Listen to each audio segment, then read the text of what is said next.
ಕಳೆದ ತರಗತಿಯಲ್ಲಿ ನಾವು ಇಂದಿನ ಪರೀಕ್ಷೆಯಲ್ಲಿ ರಜಪೂತ ಸಾಹಿತ್ಯದ ಕುರಿತು ಕೇಳಿದ ಪ್ರಶ್ನೆಗಳನ್ನು ಆಧಾರವಾಗಿಟ್ಟುಕೊಂಡು ಚರ್ಚಿಸಿದ್ದೆವು.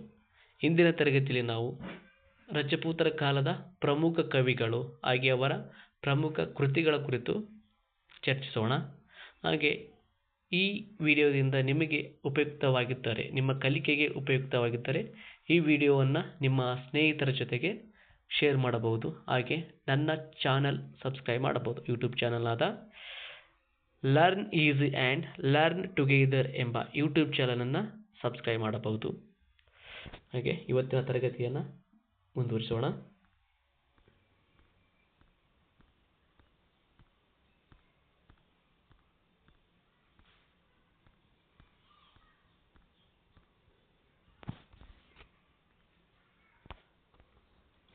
ರಜಪೂತರ ಕಾಲದ ಸಾಹಿತ್ಯ.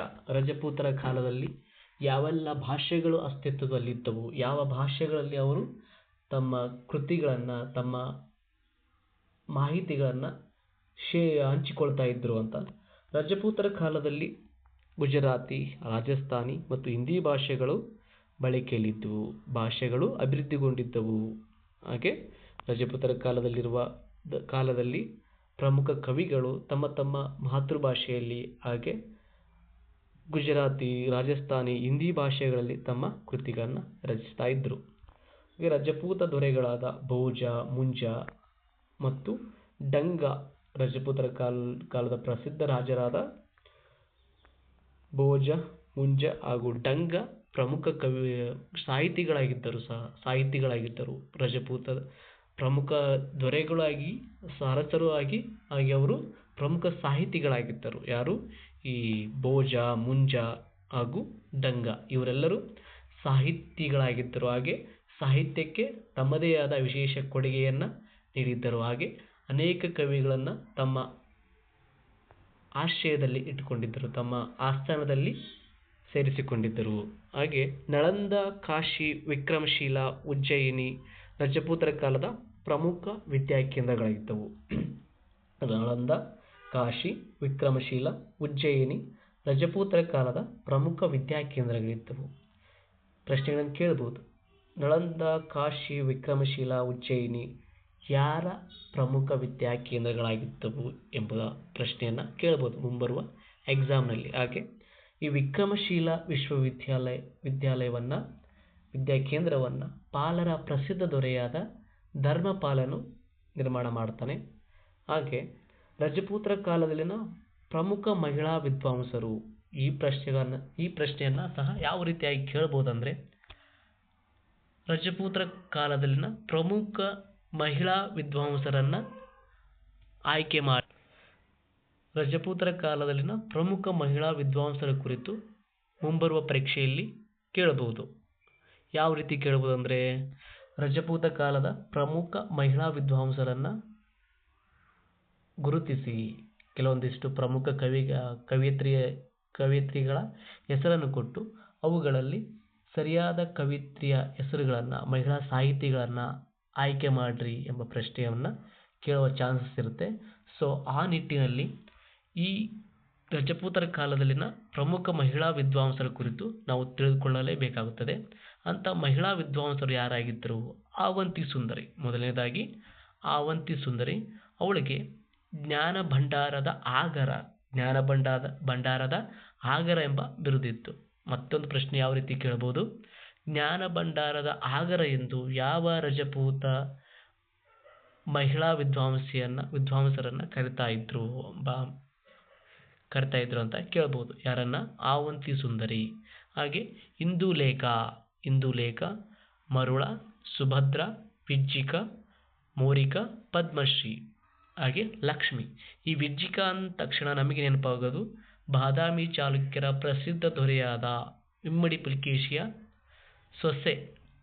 ಸೊಸೆಯಾದ ವಿಜಯ ಭಟ್ಟಾರಿಕೆ. ಅವಳ ಇನ್ನೊಂದು ಹೆಸರು ವಿಜ್ಜಿಕ.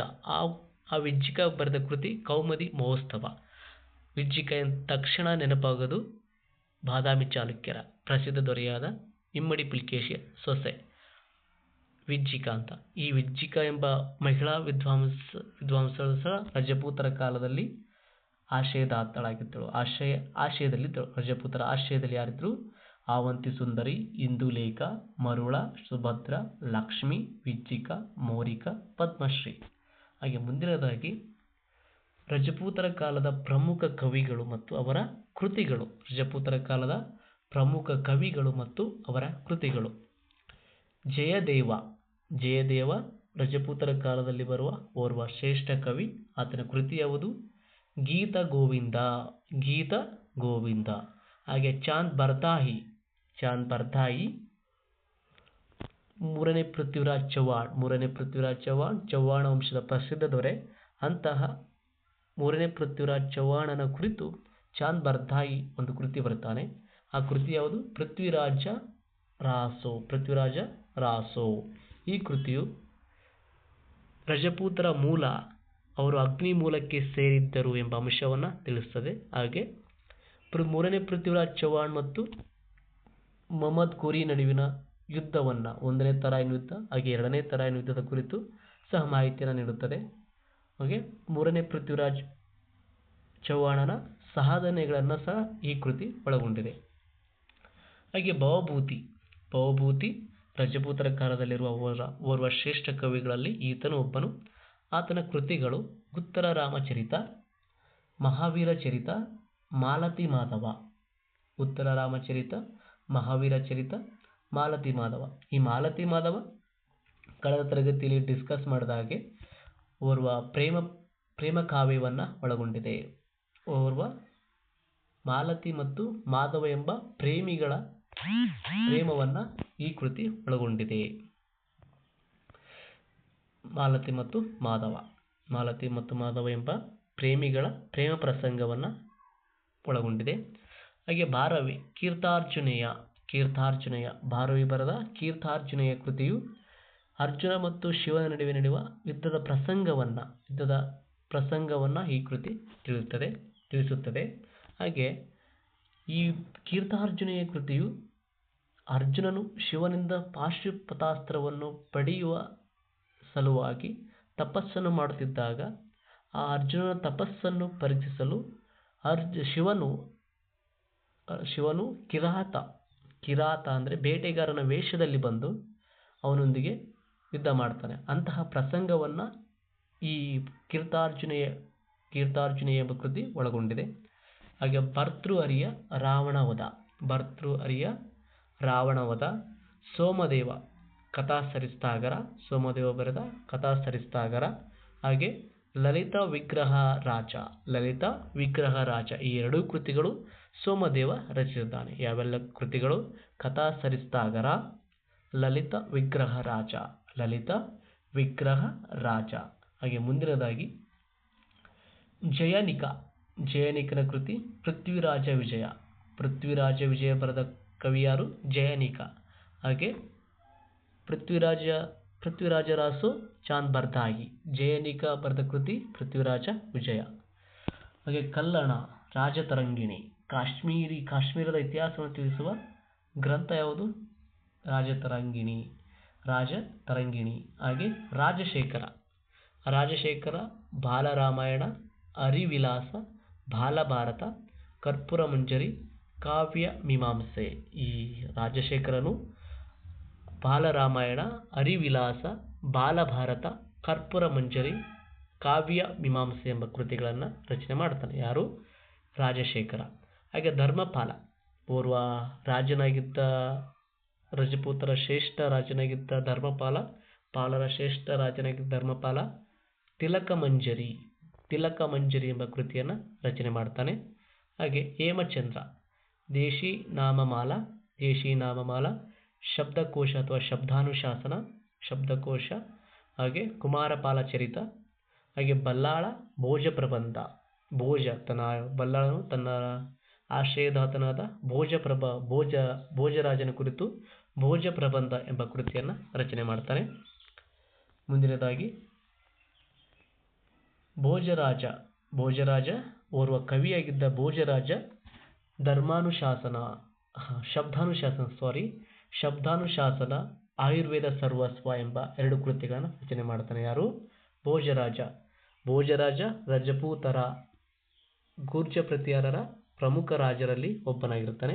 ರಜಪೂತ ಮಂತ್ರಿಗಳಲ್ಲಿ ಬರುವ ಗೂರ್ಜ ಪ್ರತಿಹಾರರ ಪ್ರಮುಖ ರಾಜರುಗಳಲ್ಲಿ ಅವನು ಒಬ್ಬನಾಗಿರ್ತಾನೆ. ಅಂತಹ ಭೋಜರಾಜ ಶಬ್ದಾನುಶಾಸನ, ಆಯುರ್ವೇದ ಸರ್ವಸ್ವ, ಶಬ್ದಾನುಶಾಸನ ಹಾಗೆ ಆಯುರ್ವೇದ ಸರ್ವಸ್ವ ಎಂಬ ಕೃತಿಯನ್ನು ರಚನೆ ಮಾಡ್ತಾನೆ. ಆನಂದ ಆನಂದ ಎಂಬ ಕವಿ ಪ್ರಬೋಧ ಚರಿತ ಎಂಬ ಕೃತಿಯನ್ನು ಆನಂದ ರಚನೆ ಮಾಡ್ತಾನೆ. ಹಾಗೆ ಪದ್ಮಗುಪ್ತ ನವಸಾಹಸಾಂಕ ಚರಿತೆ ಎಂಬ ಗ್ರಂಥವನ್ನು ರಚನೆ ಮಾಡ್ತಾನೆ. ಈ ಪದ್ಮಗುಪ್ತನು ಪಾರಮಾರರ ರಾಜನಾದ ಸಿಂಧೂರಾಜನ ಆಶ್ರಯದಲ್ಲಿರ್ತಾನೆ. ಅಂತಹ ಪದ್ಮಗುಪ್ತನು ತನ್ನ ಆಶ್ರಯದಾತನಾದ ಸಿಂಧೂರಾಜನ ಕುರಿತು ಒಂದು ಗ್ರಂಥವನ್ನು ರಚನೆ ಮಾಡುತ್ತಾನೆ. ಆ ಗ್ರಂಥವೇ ಈ ನವಸಾಹಸಾಂಕ ಚರಿತೆ. ಈ ನವಸಾಹಸಾಂಕ ಚರಿತೆಯು ಸಿಂಧೂರಾಜನ ದಿಗ್ವಿಜಯ ಹಾಗೆ ಅವನ ಪತ್ನಿಯಾದ ನಾಗಿಣಿಯೊಂದಿಗಿನ ಪ್ರೇಮವನ್ನು ಕುರಿತು ತಿಳಿಸುತ್ತದೆ. ಹಾಗೆ ಈ ನವಸಾಹಸಾಂಕ ಚರಿತೆಯು ಪಾರಮಾರರ ಬಗ್ಗೆ ತಿಳಿಸುತ್ತದೆ. ಪಾರಮಾರರ ಐತಿಹಾಸಿಕ ಹಿನ್ನೆಲೆ ಹಾಗೆ ಪಾರಮಾರರ ಆಡಳಿತದ ಬಗ್ಗೆ ಹಾಗೆ ರಾಜಕೀಯ ಇತಿಹಾಸದ ಬಗ್ಗೆ ತಿಳಿಸುತ್ತದೆ. ಹೀಗೆ ಮುಂದಿನದಾಗಿ ಲಕ್ಷ್ಮೀಧರ ಕೃತ್ಯ ಕಲ್ಪತರು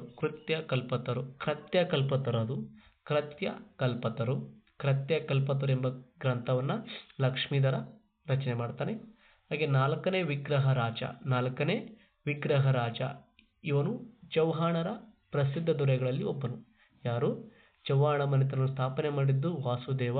ಅಂತಹ ಚೌಹಾಣ ಮನೆತನದಲ್ಲಿ ಬರುವ ನಾಲ್ಕನೇ ವಿಗ್ರಹ ರಾಜ ಅರಕಲಿ ಎಂಬ ನಾಟಕವನ್ನು ರಚನೆ ಮಾಡ್ತಾನೆ. ಕೃತಿಯನ್ನು ರಚನೆ ಮಾಡ್ತಾನೆ. ನಾಲ್ಕನೇ ವಿಗ್ರಹ ರಾಜ ಅರಕಲಿ ಎಂಬ ಗ್ರಂಥವನ್ನು ರಚನೆ ಮಾಡ್ತಾನೆ. ಹಾಗೆ ಮುಂದಿನದಾಗಿ ರಜಪೂತರ ಕಾಲದಲ್ಲಿ ರಚನೆಯಾದ ಐತಿಹಾಸಿಕ ಗ್ರಂಥಗಳು. ಪ್ರಶ್ನೆಗಳನ್ನು ಕೇಳುವ ಸಾಧ್ಯತೆ ಯಾವ ರೀತಿ ಪ್ರಶ್ನೆಯನ್ನು ಕೇಳಬಹುದು ಅಂದರೆ, ರಜಪೂತರ ಕಾಲದಲ್ಲಿ ರಚನೆಯಾದ ಐತಿಹಾಸಿಕ ಕೃತಿಗಳನ್ನು ಆಯ್ಕೆ ಮಾಡಿ. ಈ ಕೆಳಗಿನ ಕೃತಿಗಳಲ್ಲಿ ಯಾವುದು ರಜಪೂತರ ಕಾಲದಲ್ಲಿನ ಐತಿಹಾಸಿಕ ಕೃತಿಗಳಾಗಿದ್ದವು ಎಂಬ ಅಂಶವನ್ನು ಆಧಾರವಾಗಿ ಇಟ್ಟುಕೊಂಡು ಪ್ರಶ್ನೆಗಳನ್ನು ಕೇಳುವ ಚಾನ್ಸಸ್ ಇರುತ್ತೆ. ಸೊ ಆ ನಿಟ್ಟಿನಲ್ಲಿ ನಾವು ಸ್ಟಡಿಯನ್ನು ಸರಿಯಾಗಿ ಮಾಡಬೇಕಾಗುತ್ತದೆ. ಕಲ್ಲಣನ ರಾಜತರಂಗಿಣಿ ಚಾಂದ್ ಬರ್ದಾಯಿ ಬರೆದ ಪೃಥ್ವಿರಾಜ ರಾಸೋ. ಹಾಗೆ ಜಯನಿಕನ ಪೃಥ್ವಿರಾಜ ವಿಜಯ, ಹೇಮಚಂದ್ರನ ಕುಮಾರಪಾಲ ಚರಿತ ಹಾಗೆ ಜಯನಿಕನ ಪೃಥ್ವಿರಾಜ ವಿಜಯ, ಚಾಂದ್ ಬರ್ದಾಯಿ ಬರೆದ ಪೃಥ್ವಿರಾಜ ರಾಸೋ ಹಾಗೆ ಕಲ್ಲಣನ ರಾಜತರಂಗಿಣಿ. ಈ 4 ರಜಪೂತರ ಐತಿಹಾಸಿಕ ಕೃತಿಗಳಾಗಿದ್ದಾವೆ. ರಜಪೂತರ ಕಾಲದಲ್ಲಿ ರಚನೆಯಾದ ಐತಿಹಾಸಿಕ ಕೃತಿಗಳು. ಮುಂದಿನದಾಗಿ ರಜಪೂತರ ಕಾಲದಲ್ಲಿ ರಚನೆಯಾದ ಪ್ರಮುಖ ನಾಟಕಗಳು.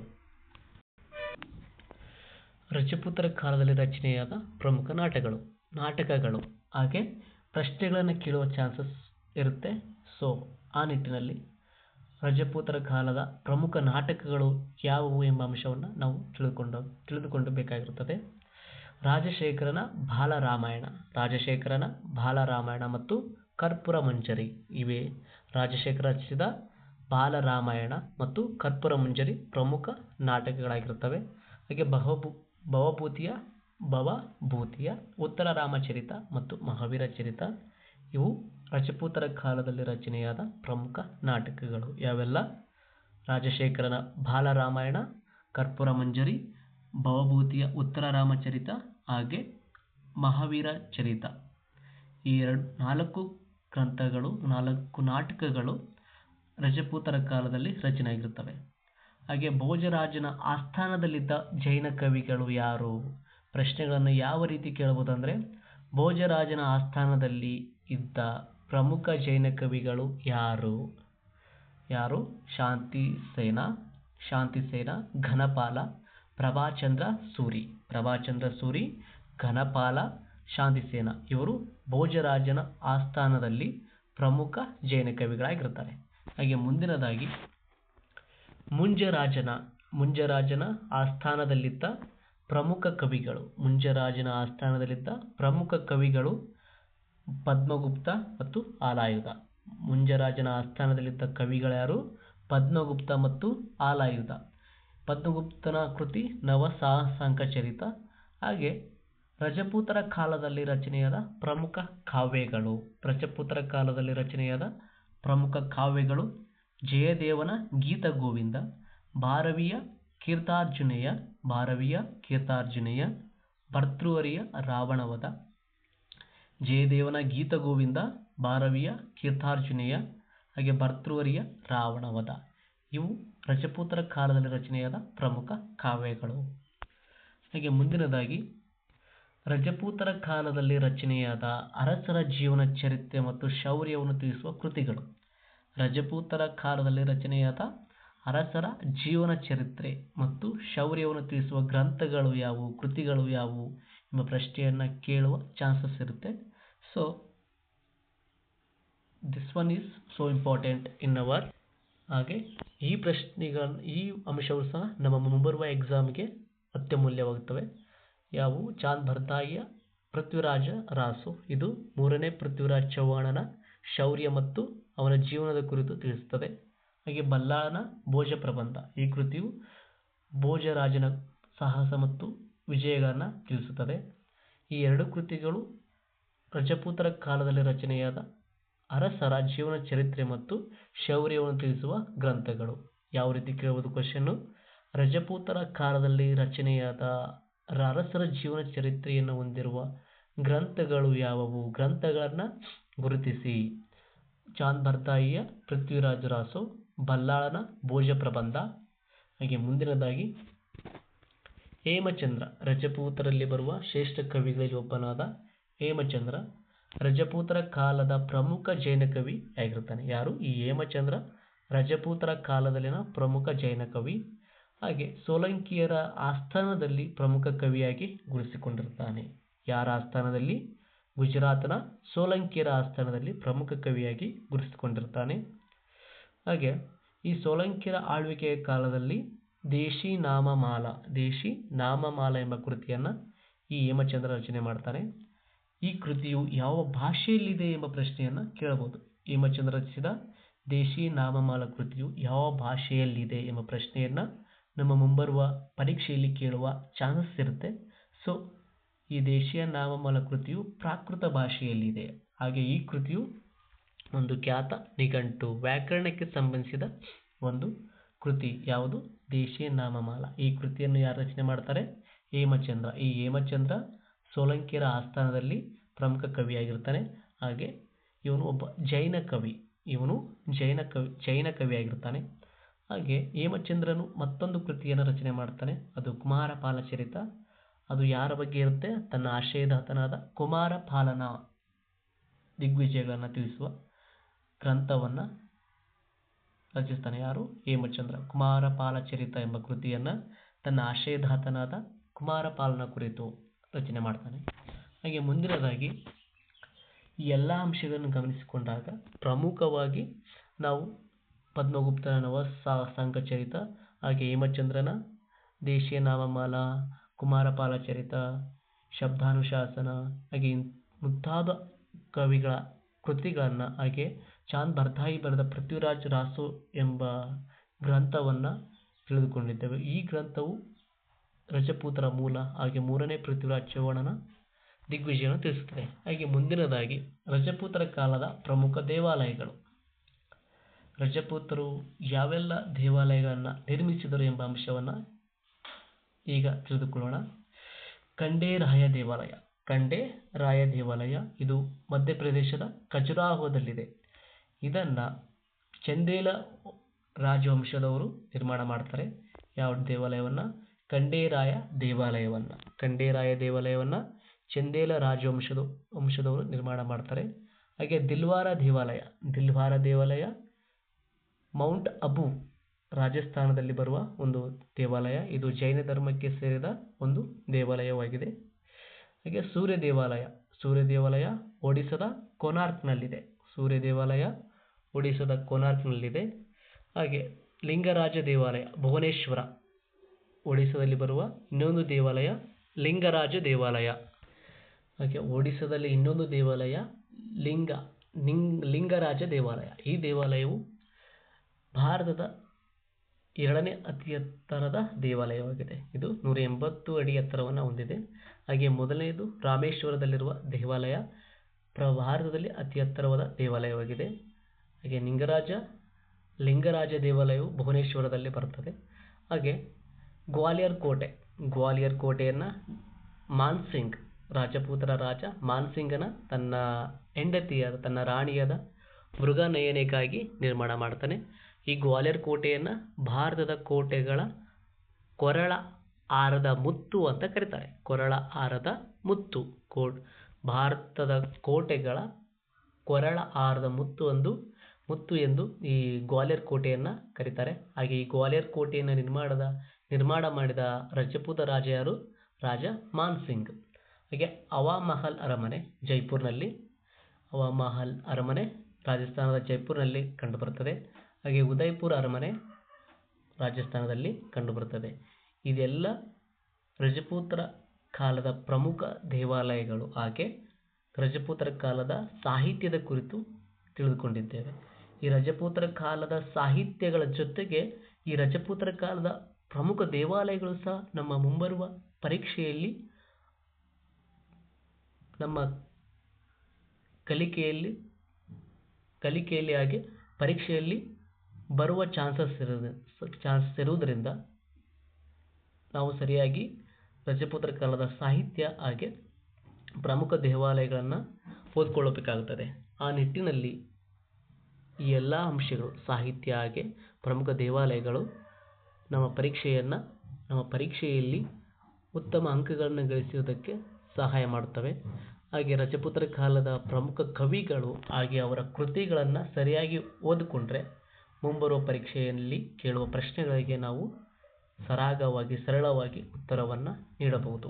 ಯಾವುದೇ ಕನ್ಫ್ಯೂಸನ್ನು ಮಾಡಿಕೊಳ್ಳದೆ ಪ್ರಮುಖ ಕವಿಗಳು ಹಾಗೆ ಕೃತಿಗಳನ್ನು ಸರಿಯಾಗಿ ಓದಿಕೊಂಡ್ರೆ ಪರೀಕ್ಷೆಯಲ್ಲಿ ಕೇಳುವ ಪ್ರಶ್ನೆಗಳಿಗೆ ಸರಿಯಾಗಿ ಉತ್ತರಿಸಬಹುದು. ಹಾಗೆ ಈ ವಿಡಿಯೋ ನಿಮಗೆ ಇಷ್ಟವಾಗಿದ್ದಲ್ಲಿ ಈ ವಿಡಿಯೋವನ್ನು ನಿಮ್ಮ ಫ್ರೆಂಡ್ಸ್ ಜೊತೆಗೆ ಶೇರ್ ಮಾಡಬಹುದು. ಹಾಗೆ ನನ್ನ ಯೂಟ್ಯೂಬ್ ಚಾನಲನ್ನು ಸಬ್ಸ್ಕ್ರೈಬ್ ಮಾಡಬಹುದು. ಹಾಗೆ ನಿಮ್ಮ ಅನಿಸಿಕೆಗಳನ್ನು ಕಮೆಂಟ್ನಲ್ಲಿ ತಿಳಿಸಬಹುದು. ಹಾಗೆ ಮುಂಬರುವ ದಿನಗಳಲ್ಲಿ ನಾವು ಮುಂದಿನ ಪ್ರಮುಖ ಟಾಪಿಕನ್ನು ಡಿಸ್ಕಸ್ ಮಾಡುವ. ಹಾಗೆ ಈ ತರಗತಿಯಲ್ಲಿ ನಿಮಗೆ ಏನೇ ಅರ್ಥವಾಗದೇ ಇದ್ದರೂ ಕಮೆಂಟ್ನಲ್ಲಿ ಹೇಳಬಹುದು. ಹಾಗೆ ಪರೀಕ್ಷೆಯ ನಿಟ್ಟಿನಲ್ಲಿ ಈ ರಜಪೂತರ ಕಾಲದ ಸಾಹಿತ್ಯ ಹಾಗೂ ಪ್ರಮುಖ ದೇವಾಲಯಗಳು very important. So read carefully. Thank you so much for watching.